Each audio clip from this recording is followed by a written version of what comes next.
I'm Ethan Westerman of Whole Hog Sports, joined by Scotty Bordelon, who he's at the SEC spring meetings this week in Destin, Florida, where I've heard it's great weather this week. Scotty, I know that a big thing of discussion headed down there this week was about the scheduling model. The 8 game or the 9 game SEC schedule for the future. Just what have you heard from coaches on that?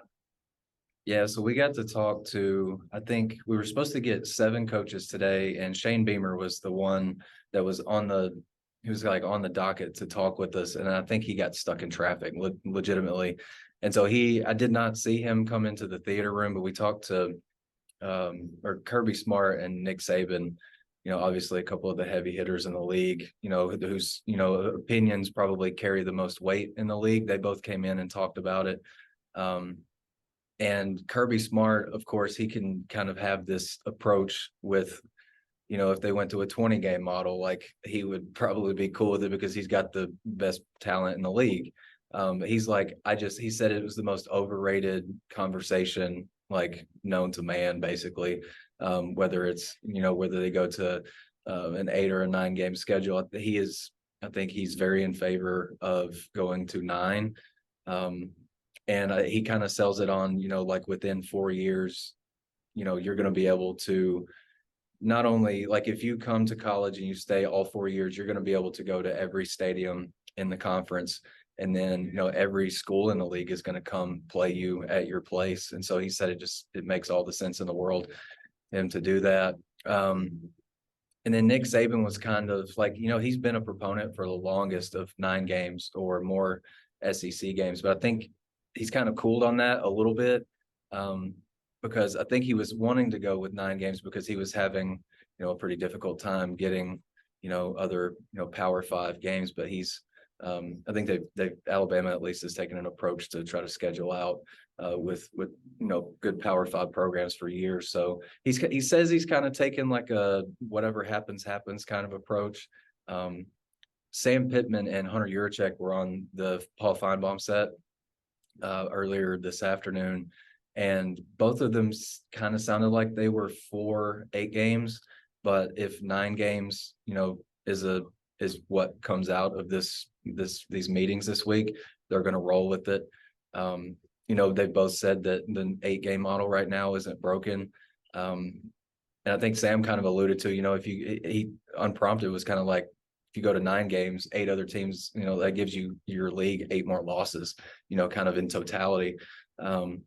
But I think at least from what Hunter Yurachek said, he said that, what's in the best interest of Arkansas, or what's favorable for Arkansas, is, the like dissolving the SEC West, and dissolving the divisions, making it one big division. That way you have a little bit more balance in your scheduling. So those are pretty much the main takeaways that I had. So I know I rambled, but it's kind of a lot to get through today. And would you explain for those who might not know the 2 options on the table, what that would look like with like permanent opponents and whatnot? Yeah, so both scheduling models would eliminate the division. So there would be no more Eastern Division, Western Division. It would be one 16-team division, so to speak. And so the 8 game model, you have one fixed opponent or one permanent opponent. So theoretically, or I think I'm not sure that it's set in stone, but if they went with 8 games, Arkansas would more than likely get Missouri, and then there would be 7 rotating opponents.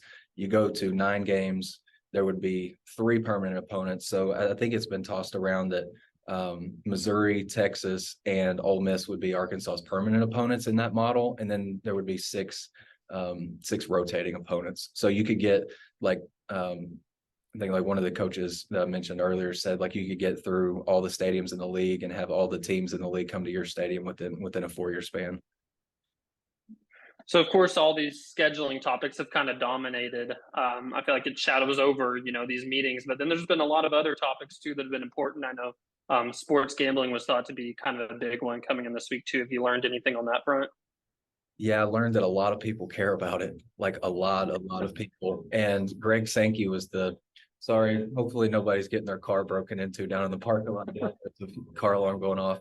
But Greg Sankey was the last person that we talked to today at 5:30. He kind of did a wrap up of kind of how the meetings went today. And he said that the founder and CEO of US Integrity is, I believe his name is Matt Holt. He's coming down to Destin later in the week to kind of give like this big presentation on, just sports gambling and how the league can be more aware.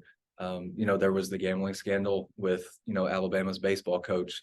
I think it was a game that he was involved in against LSU in late April. He got fired like less than a week later. So I think that just tells you that the fact that they're bringing in US Integrity, which is kind of, I think it's like a customized integrity solutions company that just they give insight to conferences and professional organizations with like professional and college.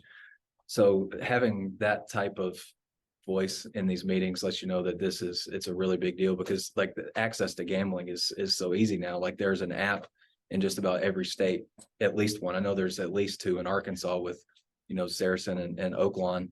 And it's, I think sports gambling has been legalized in more than 30 states.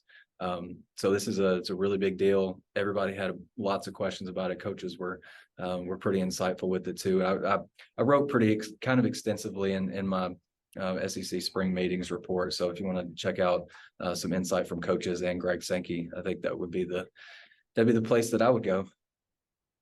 Great. Well, there's sure to be a lot more to unfold this week. I know NIL, transfer portal stuff, a lot of those type of topics are being discussed, but Scotty will have updates on wholehogsports.com all week with just the latest updates that he has there from Destin. For Ethan Westerman and Scotty Bordelon, thanks for listening to this SEC Spring Meetings update.